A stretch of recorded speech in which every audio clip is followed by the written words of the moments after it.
Yo, what's good, y'all? We back with another video. And in this video, I thought we want to do something a little bit, a little small topic discussion. Something I just wanted to get off my chest because I was originally going to make this video Friday. Or, yeah, it was going to be dropped on Friday. But I was like, you know what? Let me wait. Let me just see how things go. And, we'll see what happens. But now, Sunday's done. Weekend's over. It's Monday. So let's talk about it. Let's talk about the New York Knicks. And, this is my favorite team. I say it every time. And, we're going to continue this. Like I said last time I made a video similar like this. This is going to be a monthly kind of series. I said I was going to be talking about the Knicks every month. A little something I just ran off of. And last month I said the Knicks were an average team. And they had many issues. And in the month of December, I'm saying the same thing that I was saying in November, but to be honest, the team has gotten worse. They're probably below average. To be honest, I'm going to go out and say they are a below average team right now. Right now, the current state of the Knicks are 12 and 15 through 27 games. 3 games below 500 and are a struggling team. They have a 3-7 record in their last 10 games, can barely win. They got 1 win out of the last 6 games. They just lost to a Pacer team recently who said they're on a rebuild. They lost to an undermanned Raptors team who has a similar record to them. Didn't have OG Anunoby. Then they played the Bucks and they got killed, like always. We all thought it was going to happen. It happened. And this team is just so broken. Like, the level of inconsistency from the main guys like Julius Randle, RJ Barrett, Evan Fournier it's ridiculous when you watch this team play. You take into the fact that defensively the Knicks can't guard anyone.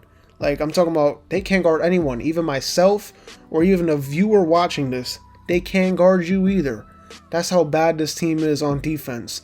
They're in the bottom half of the league in defensive rating this season after being ranked top 3 last season. Also, remember the whole storyline? Kemba Walker coming home, the homecoming story. Bronx kid coming to New York, coming back. Yeah, he's out of the rotation now. And to be honest, I agreed with it at first, but now he's just a scapegoat for the main issues of his team. Alec Burks is the starting point guard right now when the team is fully healthy. Let me just say, the man is not a point guard.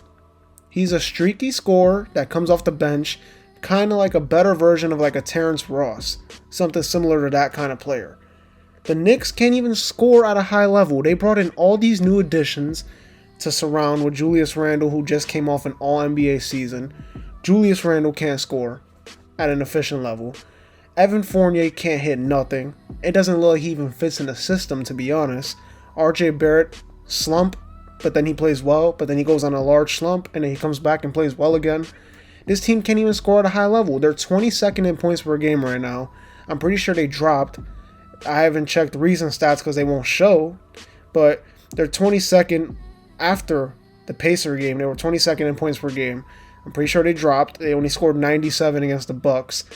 And Tibbs' offensive playbook is sickening to watch. It's sickening. His playbook is so trash. I say this on Twitter every time I watch this team play. It's pure ISO ball with Julius Randle, who's not an ISO player. Why does Julius Randle get the ball like he's Carmelo Anthony or Kevin Durant or Paul George, one of those why does he get the ball like that? He's not that guy. He's not that guy. He's not a superstar player. Why do the Knicks treat him with that respect? He's a championship 3, maybe a 2 option, but I'm going to go with the championship 3 option. So on a championship team, Julius Randle's the 3rd option. On this team, he's the number 1 option. He's not an ISO player. The offense has no movement. And, on average, it takes about 17 out of the 24 seconds on the shot clock to get a play going. Then, to go along with this trash playbook, Tibbs' rotations is mind-boggling. He runs a 9-man rotation, and you would think that Kemba Walker being out of rotation and the defense being horrible, specifically perimeter defense, that you would see Quentin Grimes, who got drafted in the first round, serious 3-and-D potential, just scored 27 points in his first start of his career. But when a team is healthy, never sees the floor. He is a first-round pick for a reason. Play him. Why doesn't he play? Obi Toppin, a big improvement this season. Plays with high impact. He causes high impact, plays with high energy. The man plays 15 minutes a game and averages 8 points. Let's just say we bump those minutes up times 2. He would be averaging 16 points per game in 30 minutes. Tibbs, what are you doing? It's ridiculous. And then also, not to talk about the health of their bigs, is crazy. It's a curse to this team.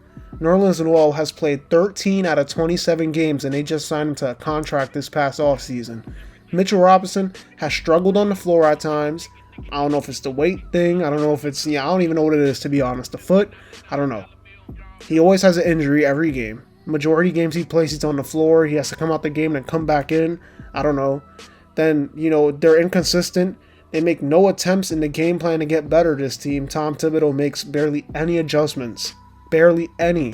He's trying and he's hitting all the wrong buttons. The front office has to be disappointed with the results of this team. Leon Rose and all these guys assembled this roster to try to win.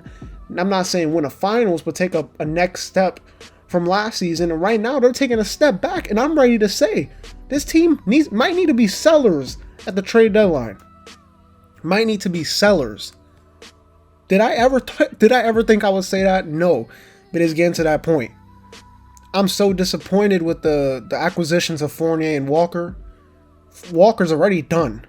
He's getting traded. He's getting cut. I don't know when, but it's gonna happen. And Evan Fournier, I'm ready for him to get completely out of rotation or come off the bench. One of the two, because he plays no defense. If it's the All-Star break, and they're a 500 to below 500 team, and they are around that 10-11 spot in the Eastern Conference, they have to consider doing what the Pacers are about to do, which is sell on some of these players, like Julius Randle, Derrick Rose, Alec Burks, Noel, Fournier. You get the point.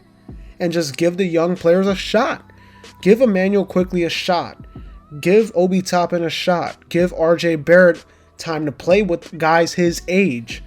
Guys that he is around that it fits way better. Quentin Grimes.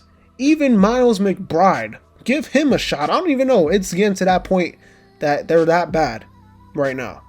Give them a shot if it's like this and it's trade deadline. And we also have to question Tibbs. Tibbs is in question. He's going to survive this season, but next season is big time. He's going to survive this season, but next season, it's big time for him. He either going to have to make some adjustments, and if he doesn't, he needs to get fired next season. I don't know when that point will be, but he needs to get fired. Some people say he needs to get fired now. I don't know. I don't know about that. But he's pissing me off. He's pissing me off. They have one of the hardest remaining schedules in the league. They got a 12-15 record, and I don't even know if I can be positive about this team going forward. All you see on Twitter, all you see on Instagram, you see Knicks fans talking about team's going to be fine. I'm not worried. They were saying this after game 10. They were saying this after game 15. They were saying this after game 20. We're in game 27. Nothing's changed. I don't know, man.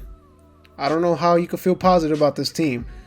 Mike Breen said it best on the broadcast on the Bucks and Knicks game today. He said, last season, the Knicks had a worse record with the same amount of games. But you just saw that they played with that intensity. They came every night and went, 100%. This team has the same, maybe a same record as last year's team. Plays with no heart. Got more talent and plays with no heart, no defense. So, yeah. All I gotta say is the Knicks might have to be sellers at the trade deadline if they don't get it together. Because right now, this team is 12th in the Eastern Conference. They're behind the Toronto Raptors, who we don't even know what they want to do. Do they want to tank or do they want to make the playoffs? I don't even know. But they're behind that team. Man, I don't even know. They might be behind the Pacers soon. It's crazy. But anyways, that's going to do it. Don't forget to like, comment, and subscribe. Also, follow me on Twitter and Instagram. Link will be down in the description. This has been a checkup where we talk hoops and hoops only. I'll get you with a new video on Wednesday. I'll see y'all in the next video. Peace.